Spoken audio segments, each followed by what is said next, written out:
പാനസോണിക്കിൻ്റെ Panasonic ടഫ്ബുക്ക് S1 എന്ന പുതിയൊരു rugged tablet ഇപ്പം ഇന്ത്യൻ മാർക്കറ്റിൽ ലോഞ്ച് ചെയ്തിട്ടുണ്ട്. ഇത് സാധാരണ നോർമൽ യൂസേഴ്സിനെ ടാർഗറ്റ് ചെയ്തിട്ടുള്ള ഒരു ടാബ്ലറ്റ് അല്ല. നല്ല ഹാർഷ് ആയിട്ടുള്ള കണ്ടീഷൻസിൽ വർക്ക് ചെയ്യുന്നവരെ, അതുപോലെ തന്നെ ട്രാൻസ്പോർട്ടിലും ലോജിസ്റ്റിക്സിലൊക്കെ വർക്ക് ചെയ്യുന്നവരെ ടാർഗറ്റ് ചെയ്തിട്ടുള്ള ഒരു ടാബ്ലറ്റാണ് ഈ ഒരു ടാബ്ലറ്റ്. ഈ ഒരു വീഡിയോയിൽ നമ്മൾ നോക്കാൻ പോകുന്നത് പാനസോണിക് ടഫ്ബുക്ക് S1 എന്ന റഗഡ് ടാബ്ലറ്റിനെ പറ്റിയിട്ടാണ്. ആദ്യം പറയേണ്ട കാര്യം ഈ ടാബിൻ്റെ വിലയാണ്. 98,000 രൂപ പ്രൈസ് റേഞ്ചിലാണ് ഈ ഒരു ടാബ്ലറ്റ് വരുന്നത്. 98,000 എന്നൊക്കെ കേൾക്കുമ്പോൾ പ്രോസസ്സറിൻ്റെ കാര്യത്തിൽ പലരും എക്സ്പെക്റ്റ് ചെയ്യുന്നത് ഒരു ഫ്ലാഗ്ഷിപ്പ് പ്രോസസ്സറായിരിക്കും. എന്നാൽ ഈ ഒരു ഫോണിൽ ഫ്ലാഗ്ഷിപ്പ് പ്രോസസ്സർ എന്നല്ല വരുന്നത്. കുറേ പഴയ സ്നാപ്ഡ്രാഗൺ 660 എന്ന പ്രോസസ്സറാണ് ഈ ഒരു ടാബിൽ ഉപയോഗിച്ചിരിക്കുന്നത്. ഒന്നാമത്തെ കാര്യം എന്താണെന്ന് വെച്ചാൽ, ഇത് മുമ്പ് ലോവർ മിഡ് റേഞ്ച് അതുപോലെ തന്നെ മിഡ് റേഞ്ച് സെഗ്മെൻറ്റിൽ വരുന്ന സ്മാർട്ട് ഫോണുകളിലൊക്കെ ഉപയോഗിച്ചിരുന്ന ഒരു പ്രോസസ്സറാണ്. രണ്ടാമത്തെ കാര്യം എന്താണെന്ന് വെച്ചാൽ, ഇത് കുറേ പഴയ പ്രോസസ്സറാണ്. ഇപ്പം ഈ ഒരു പ്രോസസ്സറുമായിട്ട് വരുന്ന ഫോണുകളും അതുപോലെ തന്നെ ടാബ്ലറ്റുകളൊന്നും അധികം വരുന്നില്ല. ഈ ഒരു പ്രോസസ്സറൊക്കെ ഉപയോഗിക്കേണ്ട കാലം കഴിഞ്ഞിട്ടുണ്ട്.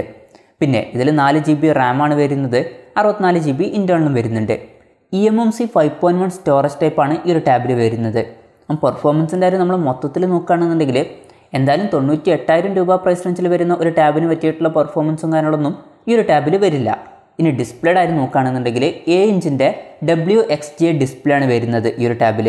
അതായത് റെസൊല്യൂഷൻ വരുന്നത് 800x1200 ആണ്. ഒരു ടാബിനൊക്കെ വെച്ച് നോക്കുമ്പം ഈ ഒരു റെസൊല്യൂഷൻ എന്നുള്ളത് വളരെ കുറവാണ്. സാധാരണ 10,000 രൂപയ്ക്ക് താഴെ വരുന്ന ടാബുകളിലാണ് ഈ ഒരു ടൈപ്പ് റെസൊല്യൂഷനും കാര്യങ്ങളൊക്കെ കാണാറ്. സംഭവം ശരിയാണ്, ഇത് സാധാരണ ഓഡിയൻസിനെ ടാർഗറ്റ് ചെയ്തിട്ടുള്ള ഒരു ടാബ്ലറ്റ് അല്ല. എന്നാലും ഈ ഒരു പ്രൈസ് റേഞ്ചിലൊക്കെ അവർക്ക് അറ്റ്ലീസ്റ്റ് ഒരു 2K ഡിസ്പ്ലേയെങ്കിലും കൊടുക്കായിരുന്നു. എന്തായാലും അതൊന്നും ഇവിടെ വരുന്നില്ല. പിന്നെ ഇതിൽ AMOLED ഡിസ്പ്ലേയും കൊടുത്തിട്ടില്ല. സാധാരണ IPS LCD പാനലാണ് ഈ ഒരു ടാബിൽ വരുന്നത്. ഈ ടാബിൻ്റെ പീക്ക് ബ്രൈറ്റ്നസ് വരുന്നത് 500 nits ആണ്. പിന്നെ ഗ്ലൗസ് ഉപയോഗിച്ചിട്ടും അതുപോലെ തന്നെ പാസീവ് പെൻ ഉപയോഗിച്ചിട്ടൊക്കെ ഈ ഒരു ടാബിൽ ടച്ച് ചെയ്യാൻ പറ്റും. പിന്നെ 20 ഡിഗ്രിയുടെയും 50 ഡിഗ്രിയുടെയും ഇടയിലൊക്കെ ഈ ഒരു ടാബ് നല്ല രീതിയിൽ തന്നെ വർക്ക് ചെയ്യും. ഉദ്ദേശിച്ചത് നല്ല ഹാർഷ് ആയിട്ടുള്ള കണ്ടീഷൻസിലും ഈ ഒരു ടാബ് വർക്ക് ചെയ്യുമെന്നാണ്. പിന്നെ എടുത്തു പറയേണ്ട ഒരു കാര്യം, ഈ ഒരു ടാബിൽ ഇൻബിൽഡ് ആയിട്ട് തന്നെ ഒരു ബാർകോഡ് റീഡർ കൊടുത്തിട്ടുണ്ട്. നമ്മൾ നേരത്തെ പറഞ്ഞിരുന്നു, നോർമലായിട്ടുള്ള യൂസേഴ്സിനെ ടാർഗറ്റ് ചെയ്തിട്ടുള്ള ഒരു ടാബല്ല ഈ ഒരു ടാബ്. ഇത് വർക്ക് ചെയ്യുന്നവർക്കൊക്കെ യൂസ്ഫുൾ ആയിരിക്കും കമ്പനിയിലൊക്കെ. പിന്നെ ടാബിൻ്റെ തിക്നെസ് വരുന്നത് 22.9 mm ആണ്. അപ്പോൾ അത്യാവശ്യം നല്ലോണം തിക്കായിട്ടുള്ള ഒരു ടാബ്ലറ്റാണ് ഈ ഒരു ടാബ്. പിന്നെ വെയിറ്റ് വരുന്നത് 434 ഗ്രാമാണ്. പിന്നെ ഒരു എക്സ്റ്റെൻഡഡ് ബാറ്ററിയും കാര്യങ്ങളൊക്കെ വരുന്നുണ്ട്. അതും കൂടി കൂട്ടുകയാണെന്നുണ്ടെങ്കിൽ വെയിറ്റ് 514 ഗ്രാം വരും. ഡ്യൂറബിലിറ്റിക്കൊക്കെ വളരെ ഇമ്പോർട്ടൻസ് കൊടുത്തിട്ട് വരുന്ന ഒരു ടാബാണ് ഈ ഒരു ടാബ്. ഇതിൽ MIL STD810Hൻ്റെ സർട്ടിഫിക്കേഷൻ കൊടുത്തിട്ടുണ്ട്. പിന്നെ ഇത് ഡ്രോപ്പ് റെസിസ്റ്റൻ്റ് ആണ്. ഇതിൽ IP65 റേറ്റിങ്ങും IP67 റേറ്റിങ്ങും കൊടുത്തിട്ടുണ്ട്. അപ്പോൾ ഇത് വാട്ടർ റെസിസ്റ്റൻറ്റും പിന്നെ ഡസ്റ്റ് റെസിസ്റ്റൻറ്റുമാണ്. ഇതിൽ NFC എന്നുള്ള ഫീച്ചർ സപ്പോർട്ട് ചെയ്യുന്നുണ്ട്. ഇതിൽ ഓഡിയോ ജാക്ക് കൊടുത്തിട്ടുണ്ട്. പിന്നെ ആൻഡ്രോയിഡ് 10 ബേസ് ചെയ്തിട്ടുള്ള ആൻഡ്രോയിഡ് എൻ്റർപ്രൈസിൻ്റെ സോഫ്റ്റ്വെയർ ആണ് ഇതിൽ വരുന്നത്. അതായത് ബിസിനസ്സിനൊക്കെ കുറച്ചും കൂടി യൂസ്ഫുൾ ആയിട്ടുള്ള സോഫ്റ്റ്വെയർ ആണ് ഇതിൽ കൊടുത്തിട്ടുള്ളത്.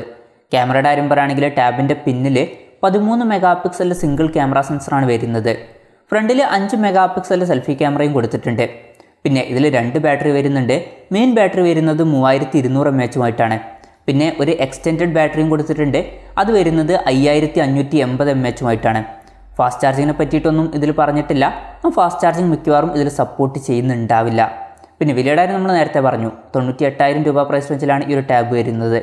എന്തായാലും നമ്മൾ ഓവറോൾ നോക്കുകയാണെന്നുണ്ടെങ്കിൽ നമ്മൾ നേരത്തെ പറഞ്ഞു, ഇത് നോർമൽ യൂസേഴ്സിനെ ടാർഗറ്റ് ചെയ്തിട്ടുള്ള ടാബ്ലറ്റ് അല്ല, ചില ബിസിനസ്സിനൊക്കെ ടാർഗറ്റ് ചെയ്തിട്ടുള്ള ഒരു ടാബ്ലറ്റാണ് ഈ ഒരു ടാബ്ലറ്റ്. എന്നാലും 98,000 രൂപ എന്നുള്ളത് വില കുറച്ച് കൂടി എന്നാണ് എൻ്റെ ഒരു അഭിപ്രായം. അല്ലെങ്കിൽ ഈ ഒരു പ്രൈസ് റേഞ്ചിൽ അവർക്ക് കുറച്ചും കൂടി ബെറ്റർ ആയിട്ടുള്ള ഫീച്ചേഴ്സും കാര്യങ്ങളൊക്കെ കൊടുക്കായിരുന്നു. എന്തായാലും ഈ ഒരു ടാബിനെ കുറിച്ചിട്ടുള്ള നിങ്ങളുടെ അഭിപ്രായം ജസ്റ്റ് ഒന്ന് കമൻറ്റ് ചെയ്യുക.